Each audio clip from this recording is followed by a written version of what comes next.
Hello and welcome. इस video में हम पढ़ेंगे भारत सरकार अधिनियम 1858 के बारे में।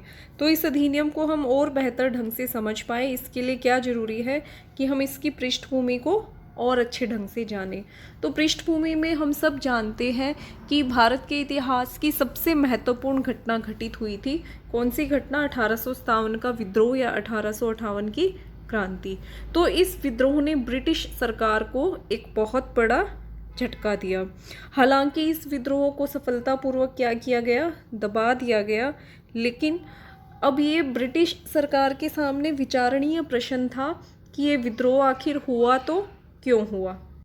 तो विद्रोह के कारणों पर गहराई से विचार करने पर ब्रिटिश सरकार ने क्या पाया कि इसका तत्कालिक कारण तो ये था कि जो भारतीय सिपाही थे उन्हें ये शक हुआ कि उनको जो राइफल्स दी गई हैं उनमें गाय और सूअर की चर्बी है, काऊ और पिग की चर्बी है। इससे जो हिंदू और मुस्लिम सिपाही थे वो दोनों ब्रिटिश ईस्ट इंडिया कंपनी के विरुद्ध हो गए।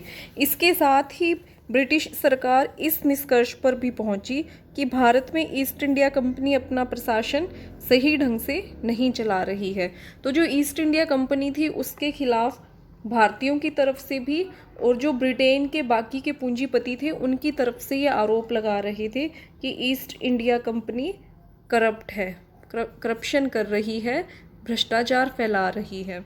और भारतीयों की शिकायत के और भी बहुत सारे कारण थे कि वो ईस्ट इंडिया कंपनी से नाखुश थे, ईस्ट इंडिया कंपनी को यहाँ से हटाना चाहते थे। तो उनकी शिकायतों के और क्या कारण थे कि जो ईसाई मिशनरीज थे वो भारत में धर्म प्रचार कर रहे थे और भारतीयों के लिए अपना धर्म और संस्कृति अपने आप में एक बहुत बड़ी चीज़ थी।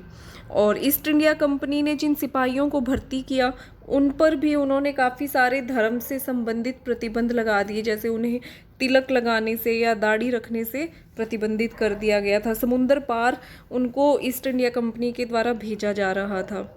और इसके अलावा बहुत सारी हमारी ऐसी सामाजिक मान्यताएं थी जो सदियों से चली आ रही थी, उनमें भी ईस्ट इंडिया कंपनी ने हस्तक्षेप किया। जैसे इन्होंने विधवा पुनर्विवाह के लिए एक्ट पारित किया, सती प्रथा के लिए इन्होंने एक्ट पारित कर दिया। तो इस तरीके के कानूनों को भी भारतीयों ने क्या समझा? अपनी संस्कृति और अपने धर्म के विरुद्ध समझा। इसके अलावा जो भारतीय रियासतों के राजा थे वो भी क्या समझ रहे थे कि ईस्ट इंडिया कंपनी उनके साथ गलत बर्ताव कर रही है, और अगर वो उनकी बात नहीं मानते थे ईस्ट इंडिया कंपनी की तो कंपनी उन पर अटैक कर देती थी। और अगर वो उनकी बात मानते थे तो कंपनी उनके साथ इस तरीके की बहुत सारी साजिशें रचती थी कि उनकी दिक्कतें बढ़ जाती थी। यानी एक तरीके से इन्हें भी ईस्ट इंडिया कंपनी ने बुरे तरीके से घेर रखा था। वो विलय की नीति, हड़प की नीति, इस तरीके की नीतियों से जो राजा थे वो बहुत ही परेशान थे। तो इन सारी समस्याओं के कारण क्या हुआ? 1857 की क्रांति हुई और बाद में फिर ब्रिटिश सरकार को अगस्त 1858 में ये अधिनियम पारित करना पड़ा। इस क्रांति के बाद सरकार को ये फैसला लेना पड़ा कि भारत में ईस्ट इंडिया कंपनी का जो शासन है उसे क्या किया जाना चाहिए? ख़त्म कर दिया जाना चाहिए और डायरेक्टली भारत को ब्रिटिश गवर्नमेंट के अंडर कर दिया जाना चाहिए। तो इस अधिनियम के कारण क्या हुआ कि भारत से ईस्ट इंडिया कंपनी का शासन ख़त्म हो गया। क्लियर? ये सबसे इम्पोर्टेंट फैक्ट है इसके रिगार्डिंग। तो 1857 के विद्रोह ने ब्रिटिश सरकार को झटका दिया और ब्रिटेन में कंपनी के खिलाफ व्यापक आक्रोश था। वहाँ की जनता और दूसरे राजनीतिक पार्टियाँ कंपनी के खिलाफ शिकायत कर रहे थे क्योंकि कंपनी की नीतियों को विद्रोह के लिए दोषी ठहराया गया था, जो अभी हमने इतना कुछ डिस्कस किया।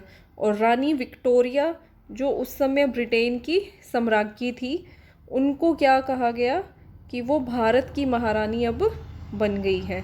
महारानी विक्टोरिया को भारत की महारानी बनाया गया और भारत के ब्रिटिश क्षेत्रों की, भारत के जो क्षेत्र ब्रिटिश टेरिटरीज थे, ब्रिटिश सरकार के अधीन थे, उनकी वो संप्रभु बन गई। और भारत सरकार अधिनियम 1858 की अब हम देखेंगे मुख्य विशेषताएं। तो इसके अंतर्गत क्या प्रावधान किए गए? सबसे मुख्य तो अभी हम डिस्कस कर ही चुके हैं कि ईस्ट इंडिया कंपनी का परिसमापन किया गया, इसको समाप्त कर दिया गया। ब्रिटेन के भारतीय क्षेत्रों को ब्रिटिश रानी के नाम पर शासित किया जाना था, यानी कि जो ब्रिटिश सरकार के क्षेत्र थे उनको अब महारानी के नाम पर शासित किया जाना था। जो भारत की जनता थी अब वो ब्रिटिश प्रजा बन गई। और इसके अलावा जो 1784 का पिट्स इंडिया एक्ट था उसके द्वारा क्या बने हुए थे? द्वैध शासन की व्यवस्था थी और ये बने हुए थे निदेशक मंडल और नियंत्रण बोर्ड, बोर्ड ऑफ डायरेक्टर्स और कंट्रोल बोर्ड। ये था डायरेक्टर्स का बोर्ड और ये कंट्रोल बोर्ड। तो इनको अलग अलग मामले सौंपे गए थे। इसे सौंपे गए थे बोर्ड ऑफ डायरेक्टर्स को व्यापारिक मामले और बोर्ड ऑफ कंट्रोल को राजनीतिक मामले सौंपे गए थे। तो दो अलग अलग हम कह सकते हैं कि इंस्टीट्यूशंस में उस समय हमारी सत्ता निहित कर दी गई थी। तो ये जो द्वैध शासन पद्धति थी जो पिछले लगभग 74 साल से चली आ रही थी, 1784 से चली आ रही थी, उसको 1858 में इस अधिनियम के द्वारा समाप्त कर दिया गया। और कंपनी के जो कोर्ट ऑफ डायरेक्टर्स थे उसकी सारी शक्तियां भारत के राज्य सचिव को दे दी गई। ये राज्य सचिव नाम का एक अब नया पद सृजित किया गया था। इसे राज्य सचिव या क्या कहा गया? सेक्रेटरी ऑफ स्टेट कहा गया। और सेक्रेटरी ऑफ स्टेट कौन हुआ करता था? जो राज्य सचिव है इसे ब्रिटिश सरकार में कैबिनेट मंत्री होता था। सेक्रेटरी ऑफ स्टेट क्या था? कैबिनेट में मिनिस्टर था, ठीक है। और इस सेक्रेटरी ऑफ स्टेट को ब्रिटिश सांसद और प्रधानमंत्री के मंत्रिमंडल का सदस्य होना था और उन्हें 15 सदस्यों की एक परिषद के द्वारा सहायता दी जानी थी। और इसकी सेक्रेटरी ऑफ स्टेट की सहायता के लिए क्या रखी गई? एक 15 मेंबर्स की काउंसिल रखी गई।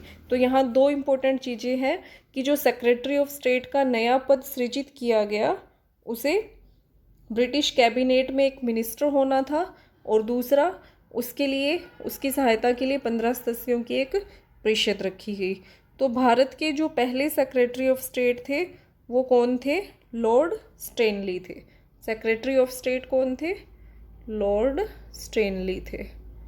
और ये 15 सदस्यों की मदद से कार्य करने वाला था। और क्या कार्य था इसका? वह ब्रिटेन में ब्रिटिश सरकार और भारतीय प्रशासन के बीच संचार का भी माध्यम था। तो ये ब्रिटिश सरकार को भारत के प्रशासन की सूचना देने का हम कह सकते हैं कि एक माध्यम था, एक जरिया था। उसके पास अपनी परिषद से परामर्श किए बिना भारत में सीक्रेटली कोई भी मैसेज भेजने की शक्ति भी थी। राज्य सचिव के माध्यम से, सेक्रेटरी ऑफ स्टेट के माध्यम से ब्रिटिश संसद भारतीय मामलों के संबंध में प्रश्न पूछ सकती थी। यानी कि संसद में सेक्रेटरी ऑफ स्टेट से भारतीय मामलों के संबंध में कोई भी प्रश्न पूछा जा सकता था। भारत में ब्रिटिश सरकार के प्रतिनिधि गवर्नर जनरल और वाइसराय, यानी कि ये दोनों क्या थे? एक ही व्यक्ति थे, गवर्नर जनरल या वाइसराय। पहले गवर्नर जनरल था, अब उसका जो पद नाम है वो बदल के क्या कर दिया गया? वाइसराय कर दिया गया। तो भारत के पहले वाइसराय कौन थे? लॉर्ड कैनिंग थे। इस अधिनियम के द्वारा गवर्नर जनरल का पद नाम बदल दिया गया। ये भी एक बहुत इंपॉर्टेंट फैक्ट है। सेक्रेटरी ऑफ स्टेट जिसे ब्रिटेन में बैठना था, ब्रिटिश कैबिनेट का मेंबर होना था, वो एक अलग पद था। और जो वाइसराय था वो गवर्नर जनरल के ही पद नाम को बदला गया था। इसे भारत में बैठना था, भारत में बैठ करके इसको भारत का शासन चलाना था जो ब्रिटिश सरकार के क्षेत्र थे।